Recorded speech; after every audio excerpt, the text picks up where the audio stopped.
My dinner still isn't ready. If you're not going to take care of the housework, we're getting a divorce. I wonder who he thinks makes it possible for him to have meals. Fine, if that's how you feel, maybe we should get a divorce. What? I've had enough of this marriage and want to leave this house. Can you help me? Why should I? We're no longer connected, right? I'm Karen, a 34-year-old office worker. It's been a year since I married Shane. While many enjoy the bliss of newlywed life, my experience has been far from that. Honestly, our relationship has been strained. The root of the issue lies in his behavior. I overlooked it before marriage, but now I see that he's a classic domineering husband, overly controlling. Hey, where's the food? When will it be ready? I just got home. If you came home earlier, you could have made something yourself. What are you talking about? Don't you see I've been working hard and just got home? I was at work too. Your job can't be that important. I probably make more than you do. Bragging about your earnings. You're really narrow-minded. I hold a significant position at my company. I'll be earning more than you soon enough. Well, I hope that's true. Are you doubting me? How dare you question me like that? My husband reacts defensively to every word I say, trying to exert control. I'm going to set a curfew for you. A curfew? I was taken aback by his sudden declaration. We're not children. I'm serious. Be home by 7:00 p.m. Don't say such ridiculous things. I might be working late because of overtime. No matter how much I protested, my husband remained unyielding. Be quiet. I'm serious. You need to follow this rule. A promise should be made with mutual agreement. What my husband was imposing was nothing but coercion, a blatant threat. A few days later, after coming home past 8:00 p.m. due to work, I was met with an unbelievable situation. What? What do you mean? As I tried to unlock the front door, I realized the chain was on. Panicking, I pressed the intercom. Yes? I heard my husband's voice through the intercom. What's going on here? What do you mean? We agreed on a curfew of 7:00 p.m., didn't we? Huh? You were serious about that? Of course I was serious. I told him that while he speaks with such confidence, his behavior is just childish. I really want him to stop. Stop the nonsense and just open the door. No way. You always get so full of yourself. Full of myself? What are you talking about? I'm saying you act so arrogant when you think you have the upper hand. In the end, my husband really refused to let me into the house. I was deeply unsettled by his drastic change, wondering how he could have become so different from the man I once knew. We had first met at a social mixer. At that time, he was a successful businessman working for a top company, and he was very intent on winning me over. With his career and finances stable, I was drawn to his advances. He was always polite and respectful, and that didn't change when we started dating. I believe he was a kind and wonderful man, and I was truly happy when he proposed. Karen, I vow to make you happy with these hands of mine. Trust me, and let's build a future together. Yes, thank you. I look forward to supporting each other. I had believed that marrying him would surely lead to happiness, but once we were married, it was far from what I had imagined. My husband turned out to be selfish, arrogant, and prone to verbal abuse. To make matters worse, about 6 months after our marriage, he abruptly quit his job. You quit your job? Why? That company wasn't worth it. They didn't appreciate my talents. Why should a junior be promoted over me? It's absurd. He left his job on a whim, frustrated by his lack of promotion. It was a shocking turn of events. I had respected him as a confident professional working at a prestigious company, and I had tolerated his verbal abuse as a result. But now, my once elite husband was suddenly unemployed. He went to numerous job interviews afterward, but none resulted in an offer. Damn it, why is this happening to me? I come from a top company. Even though I'm lowering myself by applying here, why can't I get the job? Maybe it's your attitude that's coming through in the interviews. Ha! Don't act like you know anything. Your workplace is a lower-ranking company anyway. That's harsh. So, you think so? I'm just speaking the truth. My husband took out his frustration on me.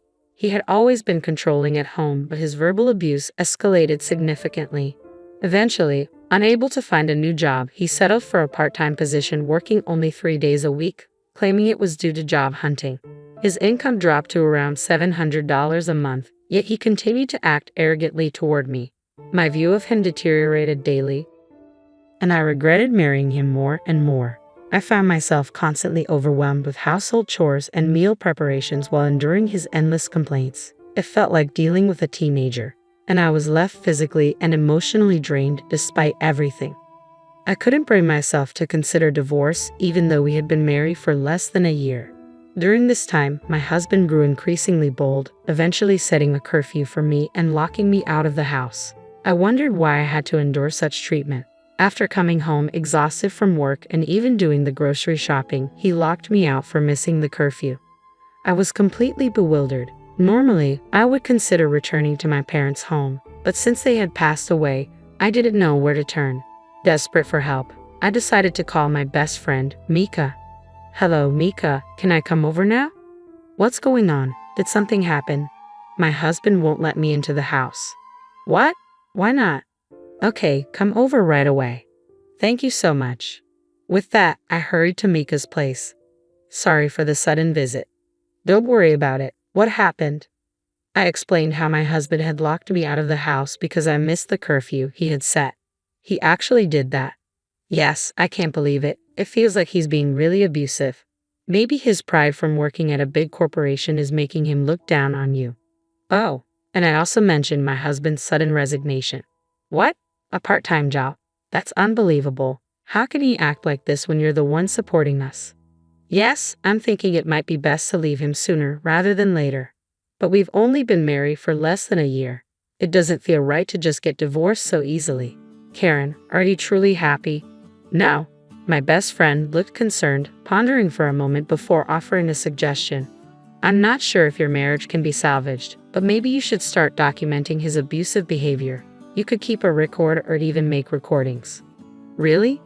"I believe you should divorce him as soon as possible. And if you do decide to go through with it, I hope you can ensure he faces serious consequences." "Yeah, you might be right." "Exactly. It's important to document everything, and I'm here to support you through this. If you need a safe place, you can always come here." "Thank you, Mika." My best friend was a tremendous source of comfort and support, and I was truly grateful. Having her as an ally gave me the courage I needed. To show my appreciation, I used the ingredients I had bought from the supermarket to prepare a homemade meal for her. "This is delicious, Karen. You're really skilled at cooking." "Really? It's been a while since someone praised my cooking, so I'm thrilled to hear that." Reuniting with my best friend after such a long time lifted my spirits. After leaving Mika's house, I sent an apology to my husband. Once he forgave me, I returned home. "Have you really thought about what you did wrong?" "Yes, I realize I was wrong. I'm sorry." As I apologized with my head bowed, my husband's expression softened with satisfaction. "As long as you understand, that's fine. Just be more careful next time." From then on, I did my best to meet my husband's demands. Despite my efforts, he often resorted to insults when he was in a bad mood. His words were belittling and dismissive, and each time they cut deep. I began recording these incidents, gathering evidence for when I reached my breaking point. My husband remained unemployed, only working part-time. It seemed he wasn't even trying to find a new job, as if he had given up. I was managing to support both of us with my income and handled all the household chores.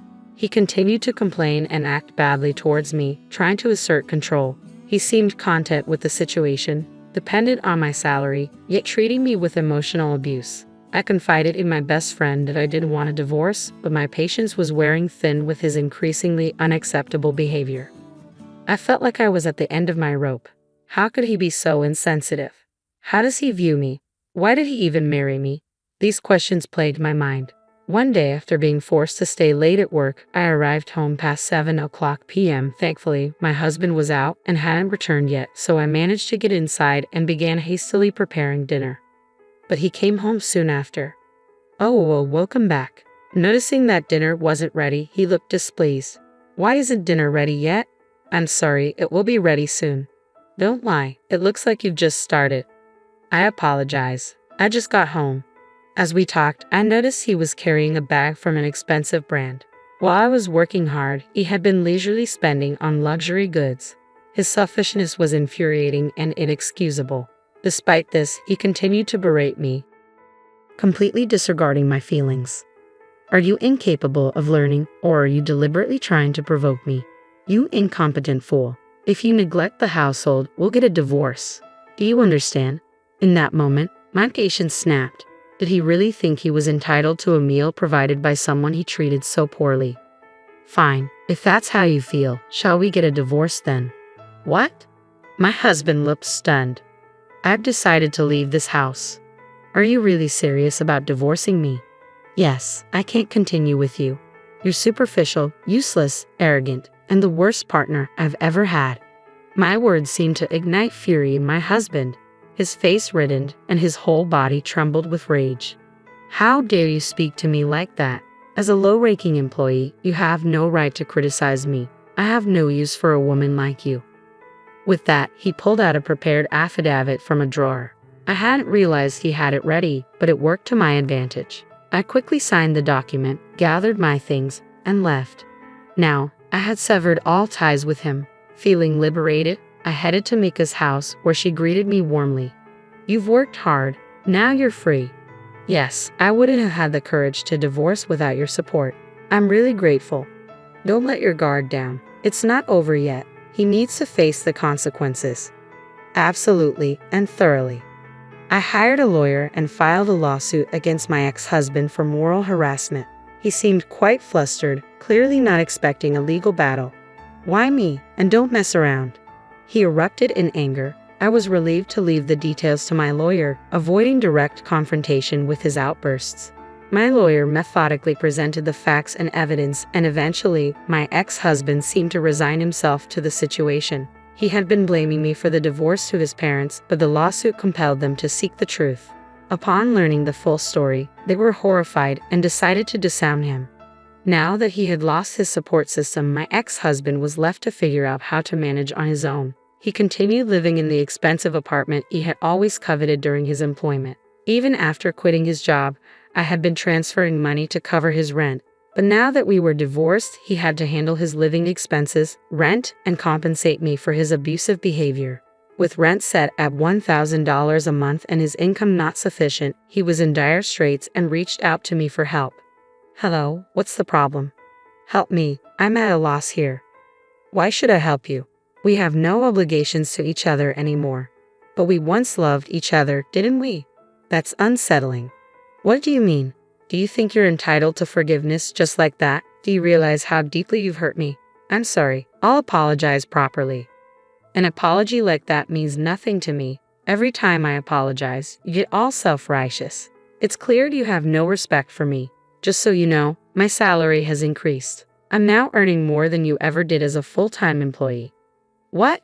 You used to belittle me for being in a lower position, but it turns out you were the one in a weaker position. Your contentment with a part-time job and failure to find a new full-time role only highlights your own shortcomings. No way. My ex-husband was shattered to discover that he was now inferior to me, someone he had once looked down upon. There's nothing more to discuss. If you contact me again, I'll report you to the police. Hey, wait.